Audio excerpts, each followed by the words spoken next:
Hello people, welcome back to my channel study with Jyoti. So आज हम Israel का निर्माण कैसे हुआ इसे हम डिटेल में जानेंगे। और इससे पहले मैंने इज़राइल के निर्माण के उत्तरदायी कारणों के बारे में बताया है जो तात्कालीन परिस्थितियों को दर्शाती है। अगर आपने इस वीडियो को अभी तक नहीं देखा है तो ज़रूर देख लें, वो काफ़ी इम्पॉर्टेंट है। और आज हम इज़राइल का निर्माण कैसे हुआ इसे हम थोड़ा डिटेल में जानेंगे, ठीक है। तो चलिए स्टार्ट करते हैं।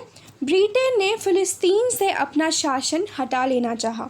तो जैसे ही राष्ट्र संघ अपनी रिपोर्ट पेश करती है कि फ़िलिस्तीन को दो भागों में बांट दिया जाएगा, एक भाग मिलेगा यहूदियों को और दूसरा भाग मिलेगा अरबों को, और इसकी स्वीकृति ब्रिटेन और रूस दोनों दे देते हैं।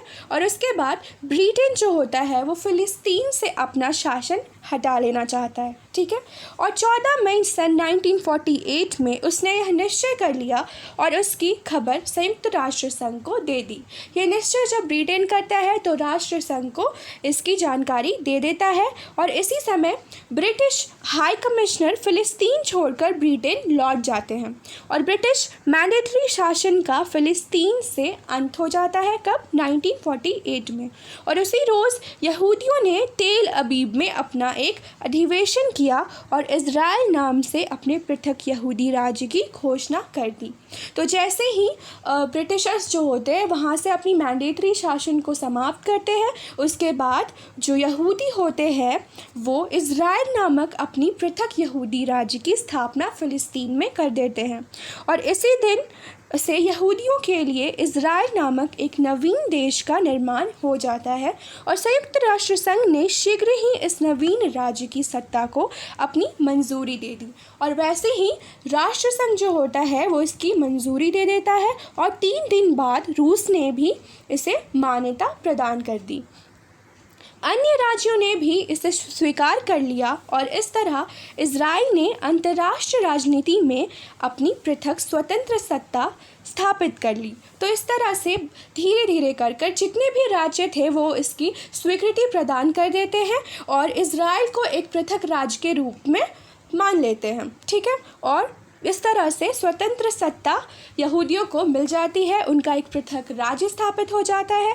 और उसके बाद यहूदियों ने फ़िलिस्तीन अधिकार कर लिया, जो प्रदेश संयुक्त राष्ट्र संघ द्वारा अरब राज्य में शामिल किए गए थे, अतः समस्या सुलझकर भी उलझनपूर्ण बनी रहती है। इसके बाद क्या होता है कि कुछ अरब राज्य भी थे जिसमें जो यहूदियों ने अपना अधिकार उन पर कर लिया था, जिससे क्या होता है कि आगे चलकर जो स्थिति होती है वो और उलझ जाती है, ठीक है। इसे सुलझाने का कार्य राष्ट्र संघ को करना पड़ता है। मैंडेटरी शासन समाप्त हो गया था और फ़िलिस्तीन की समस्या का भार अब संयुक्त राष्ट्र संघ पर आ पड़ा था। तो मैंडेटरी शासन की समाप्ति हो जाती है 1948 में, और उसके बाद इस समस्या का समाधान करने के लिए संयुक्त राष्ट्र संघ को कदम उठाना पड़ता है। और इस समय जो प्रमुख समस्याएं थीं जो राष्ट्र संघ को सुलझानी थी वो थे अरबों और यहूदियों के मध्य युद्ध प्रारंभ हो गया था, और इस युद्ध को समाप्त कर फ़िलिस्तीन में शांति स्थापित करने की समस्या थी।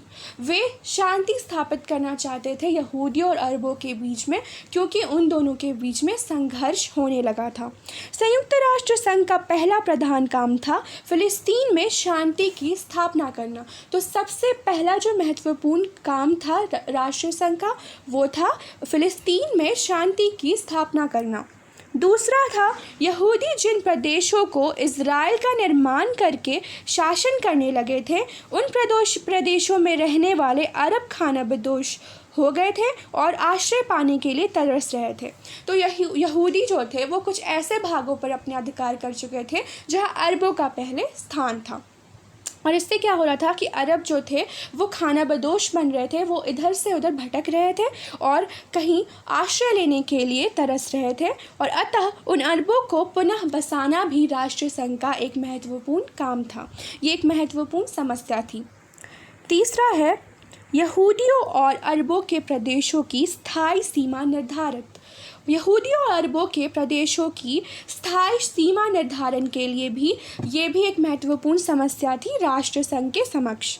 अगर स्थायी रूप से इनकी सीमाओं का निर्धारण नहीं किया जाता तो इनमें निरंतर झगड़े होते रहते। तो इस तरह से अगर उनका सीमा निर्धारण, उनके प्रदेशों का सीमा निर्धारण अगर नहीं किया जाता तो उनमें निरंतर झगड़े होते ही रहते। ये भी एक महत्वपूर्ण समस्या थी। और चौथा है, जेरूसलम का एक हिस्सा यहूदी अधिकार में था। तो जेरूसलम जो था वो एक महत्वपूर्ण भाग माना जाता है फ़िलिस्तीन का, जिसका एक हिस्सा यहूदी के अधिकार में आ चुका था और दूसरा हिस्सा था अरबों के। और इस संबंध में भी निर्णय लेने के लिए राष्ट्र संघ को बाध्य होना पड़ा, और ये भी एक बहुत ही महत्वपूर्ण समस्या थी जिसे राष्ट्र संघ को सुलझाना था। तो इस तरह से इज़राइल का निर्माण होता है। और ये टॉपिक यहीं पे समाप्त होता है। तो अगर आपको ये वीडियो पसंद आया तो इसे लाइक करें, शेयर करें, एंड अगर अभी तक आपने मेरे चैनल को सब्सक्राइब नहीं किया है तो सब्सक्राइब भी ज़रूर कर लें। Thank you.